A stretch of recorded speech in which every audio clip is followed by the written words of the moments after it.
सांप और नेवला एक दूसरे के दुश्मन क्यों होते हैं? सपेरे की बीन पर सांप कैसे नाचता है?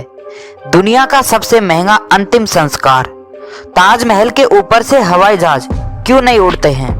और भी काफी ऐसे इंटरेस्टिंग फैक्ट्स जिन्हें देखकर आप चौंक जाएंगे। तो दोस्तों वीडियो के लास्ट तक बने रहना और वीडियो पसंद आए तो प्लीज वीडियो को लाइक कर देना।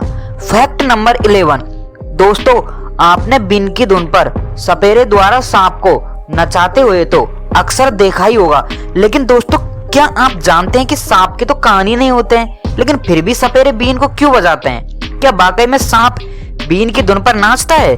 दरअसल दोस्तों हवा में मौजूद ध्वनि तरंगों पर रिएक्शन नहीं देते हैं सांप, बल्कि धरती से निकलने वाले कंपन यानी वाइब्रेशन को अपने जबड़े में सांप के एक खास हड्डी पाई जाती है, उससे वो उस वाइब्रेशन को फील करते हैं।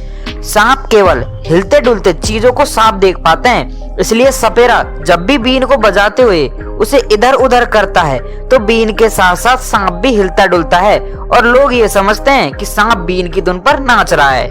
फैक्ट नंबर 10, आपने अब तक कई तरह के फूल देखे होंगे, साथ ही उनकी खासियत के बारे में भी सुना होगा, लेकिन क्या आपने कभी किसी ऐसे फूल के बारे में सुना है जो रोजाना एक दिशा से दूसरी दिशा की ओर घूमता रहता है? नहीं ना? तो मैं बता दूं, मैं बात कर रहा हूं सूरजमुखी के फूल के बारे में। क्या आप जानते हैं कि आखिर सूरजमुखी के फूल सूर्य की दिशा की ओर मुंह किए हुए क्यों रहते हैं? ऐसी क्या वजह है? जिस दिशा में सूरज जाता रहता है सूरजमुखी का फूल भी उसी दिशा की ओर गति करता है, क्योंकि सूरजमुखी का फूल ठंड के मुकाबले गर्मियों में ज्यादा सक्रिय रहता है। इन फूलों का विकास उन क्षेत्रों में ज्यादा होता है जहां धूप 6 घंटों से ज्यादा के लिए निकलती है।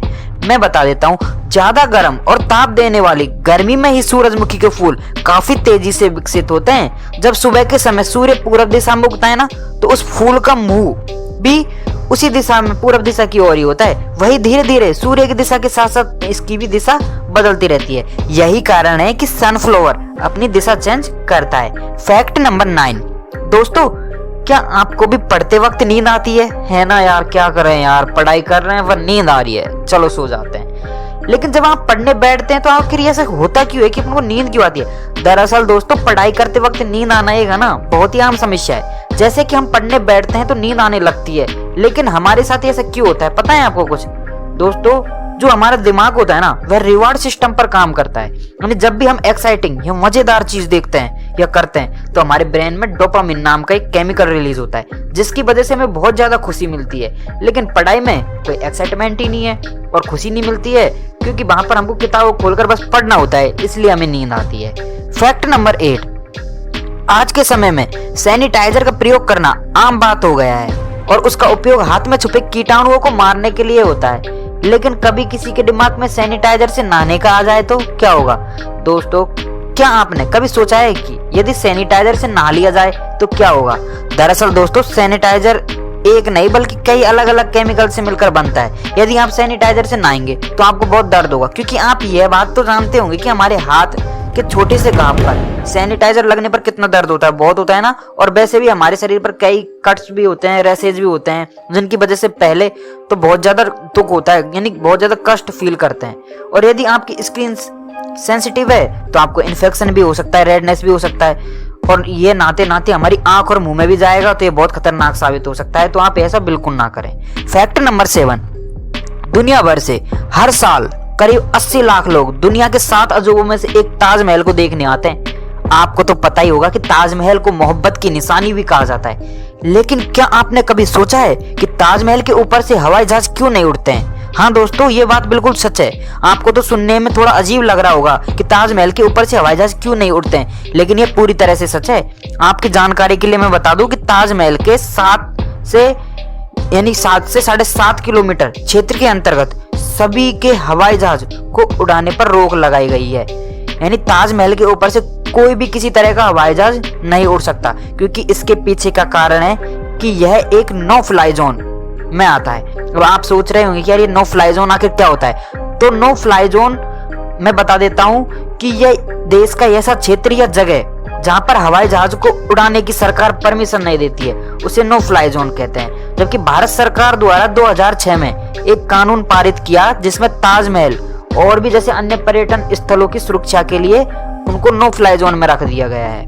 फैक्ट नंबर 6, सांपों के लिए जहर से कम नहीं है दूध। आप बोलते हो ना सांप दूध पीते हैं, दूध पीने के शौकीन होते हैं, लेकिन ये सब अफवाहें, ये सब कुछ नहीं है। सांप के लिए दूध है ना वो बिल्कुल जहर होता है। जैसे नाग पंचमी के दिन सांप को दूध पिलाने से पुण्य मिलता है अथवा नहीं, लेकिन इससे सांपों की जान जरूर खतरे में पड़ जाती है। दूध सांप के लिए जहर की तरह काम करता है, यानी जो जंतु वैज्ञानिकों की माने तो दूध सांप के फेफड़ों पर असर डालता है। इससे उसके शरीर में इन्फेक्शन फैलने लगता है, जिससे कुछ समय के बाद फेफड़े फट जाते हैं और अनंत सांप की मृत्यु हो जाती है। लेकिन कुछ मान्यताओं के अनुसार कुछ लोग नाग पंचमी के दिन जो सांप दूध पीते हुए आपको दिखाई देंगे, उन्हें सपेरे द्वारा 15 से 20 दिन भूखा प्यासा रखते हैं। ऐसे में जब भूखे सांप के सामने दूध आता है तो भूख प्यास मिटाने की मजबूरी में दूध गटक लेता है, लेकिन उसे हजम नहीं कर पाता, अंतत में उसकी मौत हो जाती है। तो दोस्तों, ये रीति रिवाजों के चक्कर में ना आए जिस वजह से कि किसी बेजुबान जानवर की जान जाए। फैक्ट नंबर 5, दोस्तों अक्सर आपने हमेशा सुना होगा कि सांप और नेवले में काफी दुश्मनी होती है, और देखा भी होगा आपने। दोस्तों ये एक दूसरे को बिल्कुल भी पसंद नहीं करते, लेकिन इस बारे में कोई जानता है कि ये एक दूसरे के दुश्मन क्यों होते हैं? नहीं जानते ना? अगर जानते हो तो कमेंट बॉक्स में एक बार जवाब दे देना, ठीक है? वैसे भी मैं बता देता हूँ। दरअसल दोस्तों सांप जमीन के अंदर रहने वाला जीव होता है, और सांप उन सभी के लिए दुश्मन बन जाता है जो जमीन के अंदर घर बनाकर रहते हैं, क्योंकि सांप उनके घरों में घुसकर या तो उनके अंडे खा जाता है या उनके बच्चों को खा जाता है। और जाहिर सी बात है कि कोई भी नहीं चाहेगा कि कोई उनके बच्चों को मारे या खा जाए, इसलिए नेवले को डर होता है कि कहीं सांप उनके बच्चों को ना खा जाए, इसलिए वह उनसे लड़ता है। और सांप के जहर पर नेवले पर कोई भी असर नहीं होता है, इसलिए वो एक दूसरे के दुश्मन होते हैं। फैक्ट नंबर 4, फ्रेंड्स आप कभी अधिक टाइम तक नहाते हो तो आप देखते होंगे कि यार हमारे हाथ पैरों की जो स्किन्स होती है वो सिकुड़ सी जाती है। आखिर ये क्या मामला है? चलो आ जाओ, क्योंकि शरीर के हर पार्ट की कुछ ना कुछ खासियत होती है। जहां हमारे चेहरे की स्किन काफी पतली होती है, वहीं हाथ और पैर की स्किन इसके मुकाबले मोटी होती है। इसके बावजूद भी पानी में डूबे रहने पर हाथ पैरों की स्किन सिकुड़ जाती है, लेकिन जब हाथ पैर पानी से बाहर आते हैं तो थोड़ी देर बाद ये नॉर्मल हो जाती है। आपको बता दूं कि ये हाथ पैरों के साथ ऐसा होना बिल्कुल प्राकृतिक है, ऐसा कुछ नहीं है कि कुछ फालतू का हो रहा है। इसका शरीर पर कोई बुरा प्रभाव भी नहीं पड़ता है। यानी एक मेडिकल की रिपोर्ट के अनुसार ऐसा इसलिए होता है क्योंकि हमारी स्किन के सबसे ऊपरी परत में सीबम नाम का ऑयल होता है, जो शरीर के लिए रेनकोट की तरह काम करता है। जब हम नॉर्मल पानी से हाथ धोते हैं तो इसी तेल की वजह से वो आराम से फिसल जाता है। जब हम कुछ ज्यादा देर तक पानी में रहते हैं तो ये सीम ऑयल घुल जाता है, इस वजह से पानी बॉडी के भीतर जाने लगता है। यही वजह है कि पानी में रहने के बाद हाथ पैरों की स्किन सिकुड़ने लग जाती है। फैक्ट नंबर 3, दुनिया में सबसे महंगा अंतिम संस्कार। देखो, दुनिया का सबसे महंगा अंतिम संस्कार, आपने नॉर्मल संस्कार देखे होंगे, लेकिन आज मैं आपको बताऊंगा कि दुनिया में सबसे महंगा अंतिम संस्कार, हाँ जी, अमेरिका के पूर्व राष्ट्रपति रोनाल्ड रीगन का माना जाता है, क्योंकि यह करीब 93 वर्ष की उम्र में लंबी बीमारी के बाद 5 जून 2004 को उनका लॉस एंजलिस में निधन हो गया था। वे हॉलीवुड के पूर्व स्टार और अमेरिका के 40वें राष्ट्रपति भी रह चुके थे। उनके निधन पर राष्ट्रपति जॉर्ज डब्ल्यू बुश ने एक दिन का राष्ट्रीय शोक घोषित किया, जिसके चलते स्टॉक मार्केट बंद रहा। इससे हुए नुकसान का खर्च भी रीगन के अंतिम संस्कार से जोड़ा गया, और उनके अंतिम संस्कार के कार्यक्रमों पर कुल 3250 करोड़ रुपए का खर्च आया है। यह अब तक का सबसे महंगा अंतिम संस्कार कार्यक्रम माना जाता है।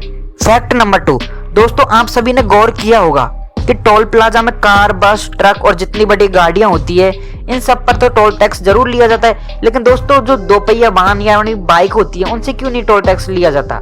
आखिर किस वजह से इनका टोल टैक्स नहीं लगता है? दरअसल दोस्तों बाइक का टोल टैक्स न लगने का सबसे बड़ा कारण यह है कि बाइक का वजन अन्य गाड़ियों की तुलना बहुत ही कम होता है, और यह सड़क पर बहुत कम जगह घेरती है, और बाइक से हम बहुत ज्यादा दूरी भी तय नहीं करते हैं अन्य गाड़ियों की तुलना में, जिससे कि सड़क पर भार बना रहे, इसलिए ही बाइक वगैरह का कोई भी टोल टैक्स नहीं लेते हैं। फैक्ट नंबर 1, दोस्तों एक शोध के अनुसार जो ड्रिंक करते हैं तो उनको नशा उतारने के लिए स्प्राइट एक प्रकार का ऐसा कोल्ड ड्रिंक है जो नशा उतारने में इस्तेमाल किया जाता है। तो दोस्तों आज की वीडियो में इतना ही, फिर मिलते हैं एक नई वीडियो के साथ। दोस्तों अगर वीडियो पसंद आई हो तो प्लीज वीडियो को लाइक करना, शेयर करना, और दोस्तों प्लीज चैनल को सब्सक्राइब जरूर कर देना।